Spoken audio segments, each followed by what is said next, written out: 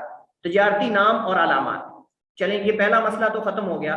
اب تجارتی نام اور علامات، جس کو ہم نے کہا برانڈ بن جاتے ہیں، کوئی بڑی شاپ ہے، کوئی بڑا مال ہے، کوئی بڑی کمپنی ہے، یہ جو بڑے بڑے برانڈ ہیں، کیا یہ کوئی اسی برانڈ پر، یعنی ہم اگر بات مثلا گورما ہے، اب گورما ایک مٹھائی کی دکان ہے، اسی طرح یہ اگر ہم شوز پہ چلے جائیں تو شوز کے اندر مثلا یہ باٹا ہے اور یہ سروس ہے، اب اسی باٹا کے نام سے کوئی بندہ نام رکھ کے اور انہی کی طرح کے جوتے تیار کر کے بیچنا شروع کر دے اور ان سے اجازت نہ لے، تو کیا یہ جائز ہے؟ قانوناً یہ جائز نہیں ہے، اور نہ شرعاً جائز ہے ان سے اجازت لینا، یا پھر قانون مطلب ان کی برانچ بنانا، ان کے تابع ہو کر چلانا، یہ ضروری ہے، وگرنہ وہ کیس کرنے کے حق رکھتے ہیں، جائز ہے ان کے پاس، یعنی اس کا حق ہے کہ وہ کیس کر دیں۔ اسی طرح کارخانے، فیکٹریز ہیں، اس کا جو ایک نام معروف ہے، برانڈ بن چکا ہے، وہ کیا اس کو کوئی دوسرا اس کا نام رکھ سکتا ہے کسی کارخانے کا، فیکٹری کا؟ تو یہ ساری چیزیں اس سے متعلق ہیں۔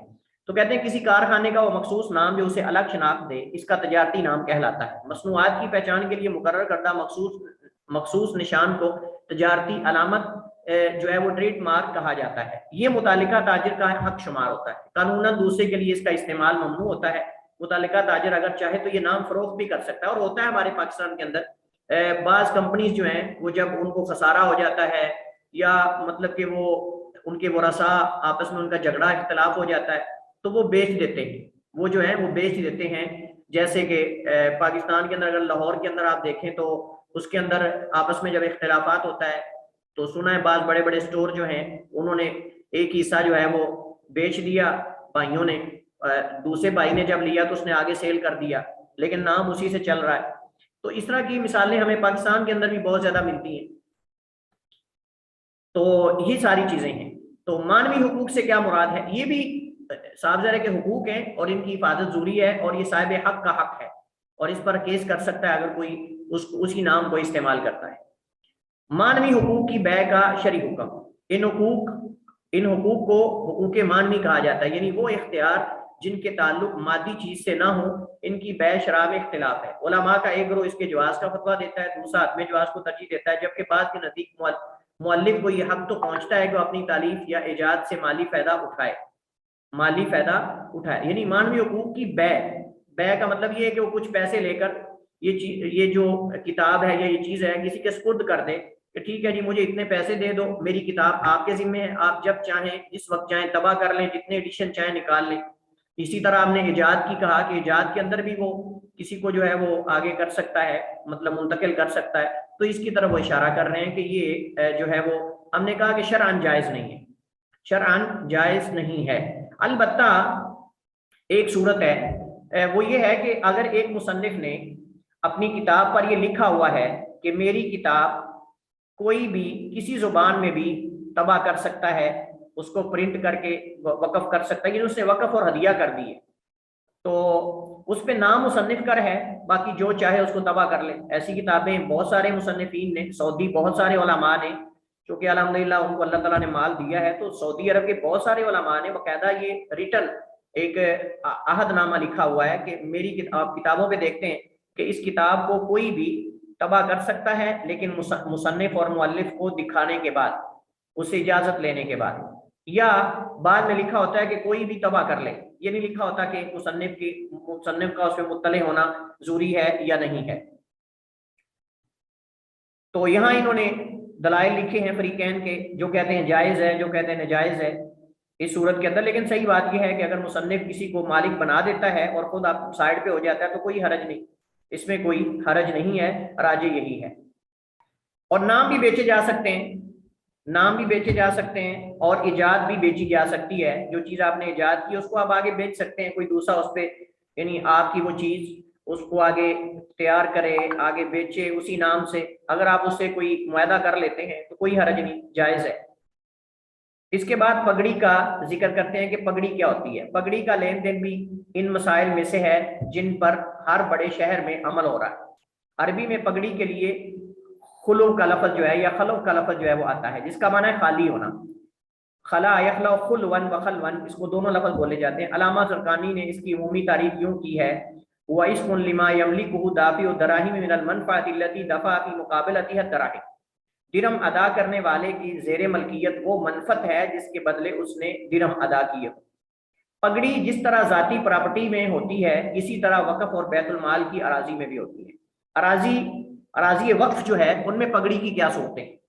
وہ منفعت جو وقف کے کرایہ دار نے ناظر وقف کو تعمیر کی غرض سے کچھ رقم ادا کر کے اس شرط پر حاصل کی ہو کہ وہ وقف کی منفعت کے فیصد کے حساب سے ایک متعین حصہ مثلا نصف یا ثلث کا مالک ہوگا اور باقی حصے کا کرایہ ادا کرے گا۔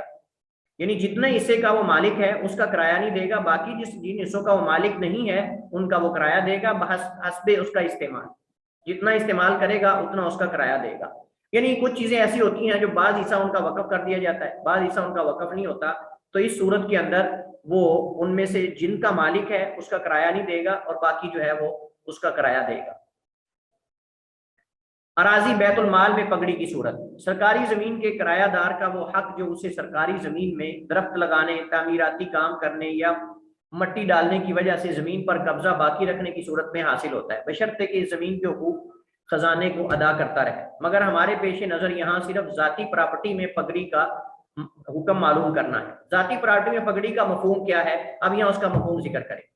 کہتے ہیں وہ ناقابل واپسی رقم جو دکان یا مکان کا مالک کرایہ دار سے ماہانہ کرایہ کے علاوہ یکمشت وصول کرتا ہے۔ آپ نے دیکھا ہوگا جتنی بڑی بڑی مارکیٹس ہوتی ہیں وہاں وہ پگڑی دینا پڑتی ہے، پگڑی کے اندر 50 لاکھ 60 لاکھ 40 لاکھ پتہ نہیں کتنے کتنے پیسے رکھے جاتے ہیں، وہ پیسے ایڈوانس ان کو دینے پڑتے ہیں، اس کے بعد پھر وہ باقی سلسلہ جو ہے کرائے کا اور وہ چیزیں ساری جو ہیں وہ چلتی ہیں، اور آپ میرے خیال میں اس چیز کو زیادہ بہتر جانتے ہیں۔ تو اس کا حکم کیا ہے، پہلے اس کا مفہوم ذکر کر رہے ہیں۔ تو کہتے ہیں کہ ماہانہ کرایہ کے علاوہ یکمشت وصول کرتا ہے۔ اس کے بعد مالک برائے نام مالک رہ جاتا ہے، وہ دکان وغیرہ میں کسی قسم کا تصرف نہیں کر سکتا، ملکیت نامہ رکھنے کے باوجود نہ دکان خالی کروا سکتا ہے اور نہ دوسرے کو کرائے پر دے سکتا ہے تا وقت کے کرایہ دار اس پر آمادہ نہ ہو اور مالک مارکیٹ ریٹ کے مطابق کرایہ دار کو پگڑی ادا نہ کر دے۔ پگڑی کی صورت میں دکان یا مکان کی مرمت وغیرہ، حتیٰ کہ اگر کسی وجہ سے دکان گر جائے تو اس کو دوبارہ تعمیر کرنا کرایہ دار کی ذمہ داری ہوتی ہے۔ حالانکہ آپ جانتے ہیں کہ کرائے کے اندر جو چیز کا نقصان ہوتا ہے وہ نقصان، مکان گر جائے یا مکان خراب ہو جائے یا کوئی چیز ہو جائے، دروازہ ٹوٹ جائے، تو وہ جو مالک مکان ہوتا ہے مرمت اس کے ذمہ ہوتی ہے، مرمت اس کے ذمہ ہوتی ہے، الا کہ کرایہ دار کی طرف سے کوئی کوتاہی ہو، الا کہ کرایہ دار کی طرف سے اگر کوئی کوتاہی ہو تو اس صورت کے اندر وہ ذمہ دار جو ہے وہ کرایہ دار ہی ہوتا ہے۔ لیکن اگر اس کی طرف سے کوئی کوتاہی نہیں ہے، تو گھر کی چھت گر گئی یا گھر کی دیوار گر گئی یا دروازہ گر گیا، تو اس صورت میں آپ جانتے ہیں کہ مرمت مالک کرواتا ہے نہ کہ کرایہ دار کرواتا ہے۔ لیکن اس کے اندر تو معاملہ بالکل الٹ ہے، یہاں تو یہ کہ اگر دکان گر گئی یا دکان کا نقصان ہو گیا تو وہ کرایہ دار ہی ٹھیک کرواتا ہے۔ اگر کرایہ دار چاہے تو پگڑی بیچ کر قبضہ دوسرے کے حوالے بھی کر سکتا ہے، یہ بھی مسئلہ ہے کہ وہ چاہے تو وہ کیا کرے پگڑی کے، بلکہ ایسا ہوتا ہے لوگ دکانیں لے لیتے ہیں پگڑی پر اور پھر اس نے اگر 50 لاکھ پگڑی دی ہے نا تو دوسروں سے وہ پورا آپ سمجھ لیں کہ 70 لاکھ 80 لاکھ 90 لاکھ تک لے لیتا ہے اور وہ اس کے حقوق اس کے ذمہ کر دیتا ہے۔ اس صورت میں بعض دفعہ مالک سابق کرایہ دار سے پگڑی کا کچھ فیصد بھی وصول کرتا ہے۔ پگڑی کی صورت میں کرایہ مارکیٹ ریٹ سے کافی کم ہوتا ہے، اگر پگڑی دی ہے تو کرایہ کم ہو گیا۔ پگڑی کا فائدہ، اس میں مالک اور کرایہ دار ہر دو کا فائدہ ہے۔ کرایہ دار کا اس طرح اس کو یہ اندیشہ نہیں رہتا کہ مالک جب چاہے دکان خالی کروا دے۔ ہمارے یہاں عموماً ایسا ہوتا ہے جو کرایہ دار ہوتے ہیں وہ ہر مہینے کے بعد 2 مہینے کے بعد کہتے ہیں جی مکان خالی کرو، دکان خالی کرو۔ اب صاحب جانے دکان کا معاملہ جو ہوتا ہے وہ ایک جگہ پہ اگر کچھ سال چلے گی تو اس کا پتہ چلے گا نا۔ اگر 1 مہینہ ایک جگہ چلائی، وہاں گاہک بنے، وہاں سے اٹھا کے دوسرے جگہ جانا پڑا، پھر دوسری سے تیسری جگہ جانا پڑا، پھر چوتھی جگہ، تو یہ تو بیچارہ گھومتا ہی رہے گا۔ اسی طرح گھروں کا مسئلہ ہے، اگر کرایہ دار جو ہے وہ ہر 2 مہینے کے بعد نکال دے تو لوگوں کا سامان تو آدھا اس طرح ہی ٹوٹ جاتا ہے گھر کا کہ کرایہ دار جو ہیں وہ اپنا بیچارے گھر بدلتے رہتے ہیں، 1 مہینہ ایک جگہ دوسری جگہ تیسری جگہ، اس طرح کر کے اس کی نقصان پھر یہی ہوتا ہے۔ تو کہتے ہیں کہ پگڑی کی صورت کے اندر یہ ہے کہ دکاندار جو کرایہ دار ہے اس کو یہ ڈر نہیں ہوتا کہ مجھ سے وہ دکان لے لے گا، اور مالک کو بھی اس چیز کا تحفظات ہیں، وہ یہ ہے کہ وہ کہتا ہے کہ کرایہ دار کی طرف سے مجھے زیادتی نہیں ہوگی، کوئی مال میرا ڈوبے گا نہیں، یا کوئی اس طرح کا معاملہ وہ جو کرایہ ہوتا ہے اس میں تاخیر نہیں ہو سکتی کیونکہ پگڑی پہلے وہ ایڈوانس لے چکا ہے۔ تو ہر اعتبار سے فریقین تو دونوں طرف سے مطمئن ہیں، لیکن مسئلہ اس کے حکم کا ہے۔ پگڑی کے مختلف نام، عربی میں پگڑی کو عام طور پہ الخلف کہا جاتا ہے، تاہم بعض ممالک میں دوسرے ناموں سے بھی معروف ہے، انہوں نے یہاں نام ذکر کیے ہیں، ان کو یہاں پڑھنے کی ضرورت نہیں ہے۔ پگڑی کی تاریخ اور ارتقاء، یہ بھی ہمارے ہاں مطلوب نہیں، ہم اس کا حکم پڑھتے ہیں، حکم تک جاتے ہیں۔ پگڑی کا حکم، پگڑی کی رقم کس چیز کا معاوضہ ہے، اس بارے میں علماء کی مختلف آراء اور ان کے مختلف جو ہے وہ اس کے بارے میں نکات ہیں۔ درست رائے کے مطابق یہ در حقیقت مالک کے اس حق کا معاوضہ ہے جو اسے دکان خالی کروانے اور دوسرے کو کرائے پر دینے کی صورت میں حاصل تھا۔ کرایہ دار پگڑی ادا کر کے یہ حق خرید لیتا ہے، تاہم اس کا جواز اس امر پر موقوف ہے کہ آیا اس سے کسی شرعی اصول کی خلاف ورزی تو لازم نہیں آتی۔ ہمارے خیال میں درجہ ذیل وجوب کے باعث اس کا جواز محل نظر ہے۔ نمبر ایک، بنیادی طور پر یہ اجارہ کا معاہدہ ہے، یعنی ہم نے کہا کہ یہ کرایہ ہے، یہ ایک آپ رینٹ پہ کوئی چیز لے رہے ہیں، جیسے گھر لیتے ہیں ایسے ہی دکان ہے۔ اب یہ ایک معاہدہ ہے اور آپ جانتے ہیں کہ اجار کے اندر باقاعدہ احکامات ہیں، اصول ہیں، تو ہم دیکھتے ہیں کہ اس کے اندر کسی اصول کی خلاف ورزی تو نہیں۔ کہتے ہیں کہ جس میں کرایہ پر دی ہوئی چیز کرایہ دار کے پاس امانت ہوتی ہے، نقصان کا ذمہ دار خود مالک ہوتا ہے، جیسے میں نے پہلے شروع میں ذکر کیا، بشرطے کہ اس میں کرایہ دار کی زیادتی یعنی کوتاہی نہ ہو یا معاہدے کی خلاف ورزی کا دخل نہ ہو۔ جب تک کرایہ دار اس دکان میں، اس گھر میں کوئی کوتاہی نہیں کرتا، توڑ پھوڑ نہیں کرتا اپنی طرف سے، اگر اس کا نقصان ہو جاتا ہے تو مالک اس کو پورا کرے گا، مالک مرمت کرے گا، مالک سب کچھ کرے گا۔ لیکن یہاں تو معاملہ ہی الٹ ہے، یہاں تو معاملہ الٹ ہے۔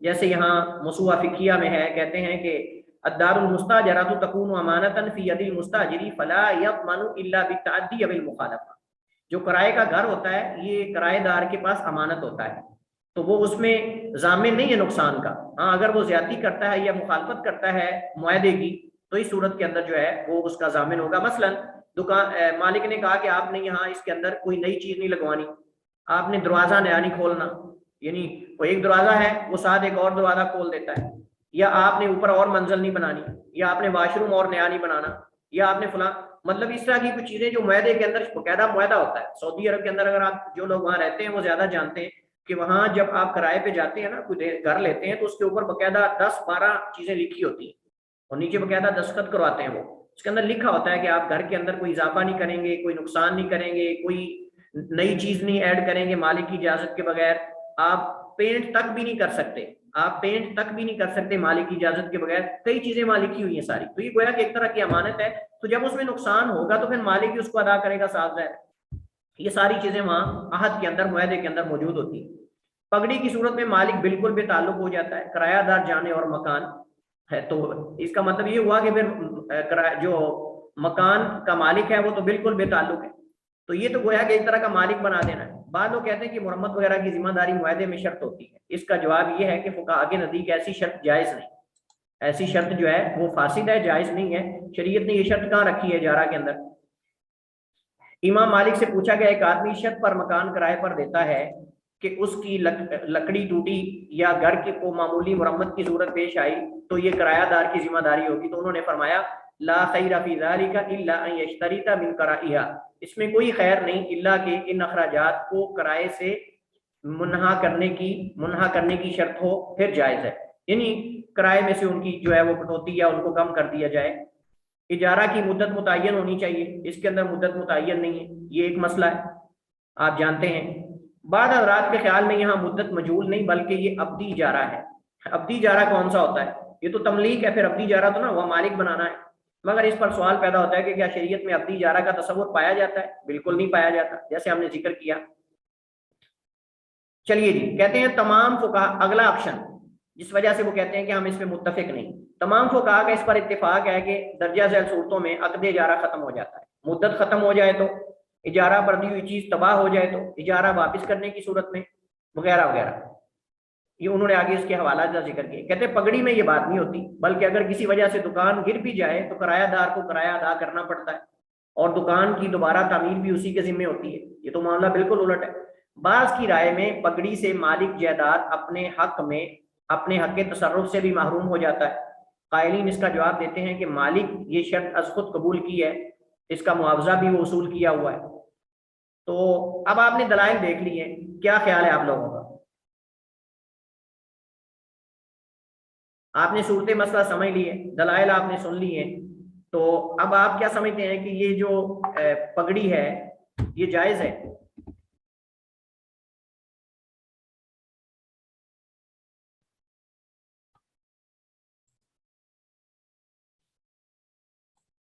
کیا خیال ہے؟ آپ لوگ جاگ رہے ہیں نا انشاءاللہ؟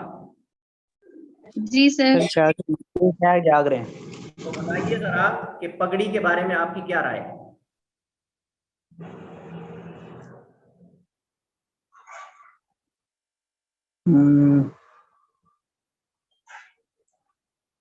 شاید کلاس لیٹ جوائن کی ہے، ابھی میں نے کی ہے. سر جائز ہے. جائز ہے.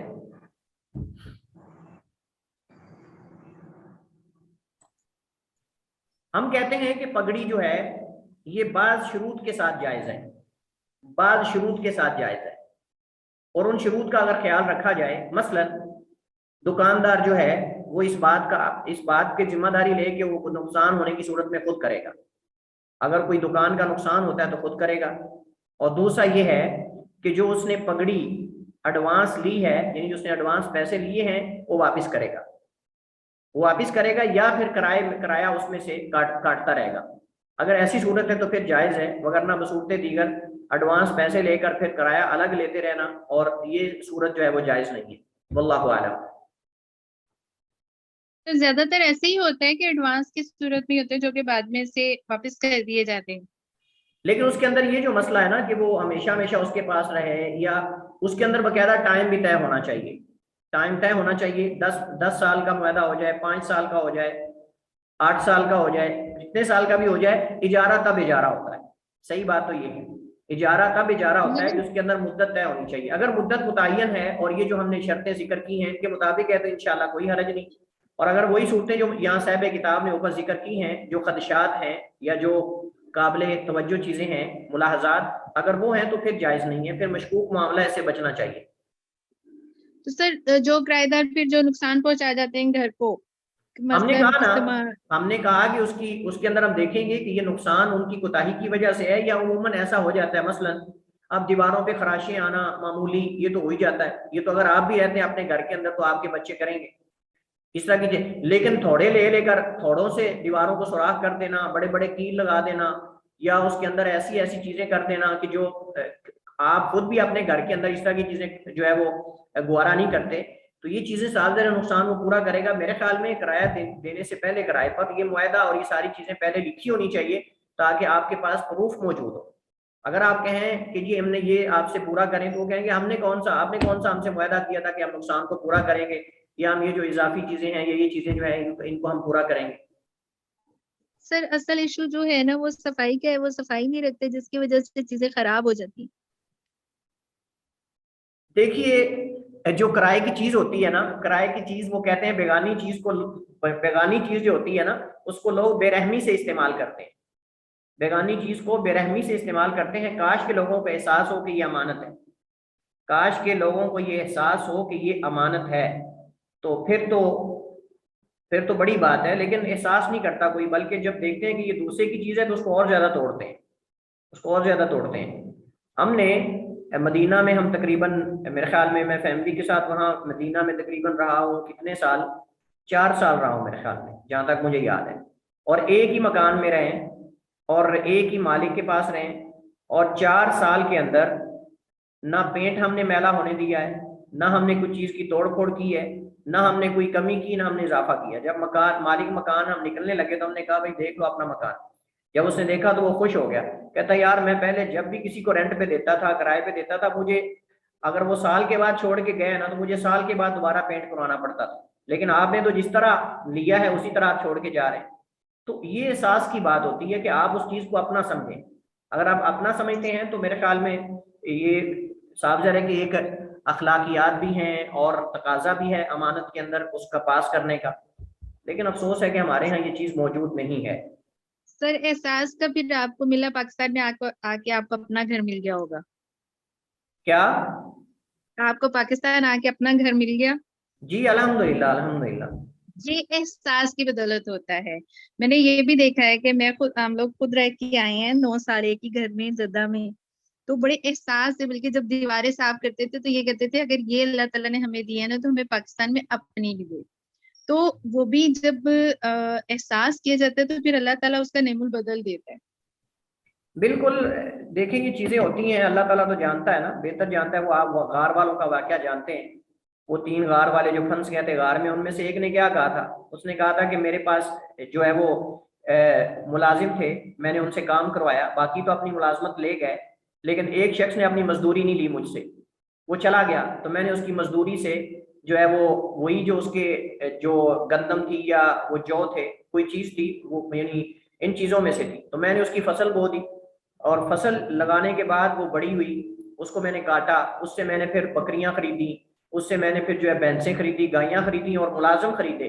اچھا کچھ سالوں کے بعد وہ بندہ آ گیا جس کی مزدوری اس کے پاس تھی، تو اس نے آ کر کہا کہ بھائی وہ میری مزدوری، اس نے کہا یہ ساری بکریاں اونٹ اور یہ جو پھر رہے نا یہ غلام اور یہ ملازم یہ سارے تیرے ہیں، لے جاؤ۔ تو وہ بندہ کہتا ہے اللہ کے بندے مذاق کر رہے ہو، کچھ شرم آنی چاہیے تمہیں۔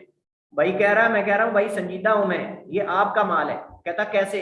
کہتا ہے جو آپ کی مزدوری میرے ذمے تھی میں نے اسی کو زمین میں بیچ دیا، وہی جو گندم تھی یا جو چیز کاشتکاری کی اس سے بڑھوتری ہوئی، اور اس سے میں نے پھر بکریاں اور گائیاں خریدی، اور اس سے میں نے پھر ان کو چارہ ڈالنے والے خریدے، اور یہ سارے ملازم اور یہ ساری گائیاں بکریاں تیری امانت کی ہیں، جاؤ لے جاؤ۔ کہتے ہیں اللہ اگر میں نے تیری رضا کے لیے کیا ہے نا تو پتھر کو ہٹا دے۔ تو وہ پتھر جو ہے پہلے کچھ ہٹ چکا تھا باقی 2 لوگوں کی وجہ سے، تو تیسرا اس نے جب اللہ تعالیٰ کو اپنے نیک عمل کا وسیلہ دیا تو وہ سارا پتھر جو ہے وہ غار کے منہ سے ہٹ گیا، اور یہ صحیح بخاری مسلم میں حدیث، صحیح آپ جانتے ہیں، حدیث معروف ہے۔ تو اللہ تعالیٰ تو نیت کو دیکھتا ہے نا کہ بندے کی نیت کیا ہے۔ بے کس کا انہوں نے معاملہ ذکر کیا، اور بے کس کا ہم پڑھ چکے ہیں، جیسا کہ آپ جانتے ہیں بے تقسیم کے حوالے سے ہم پڑھ چکے ہیں، اس کو دوبارہ یہاں پڑھنے کی ضرورت تو نہیں ہے، دیکھیں گے بہرحال اگر کوئی اضافی چیزیں اس کے اندر موجود ہیں تو انشاءاللہ اس کو ذکر کریں گے۔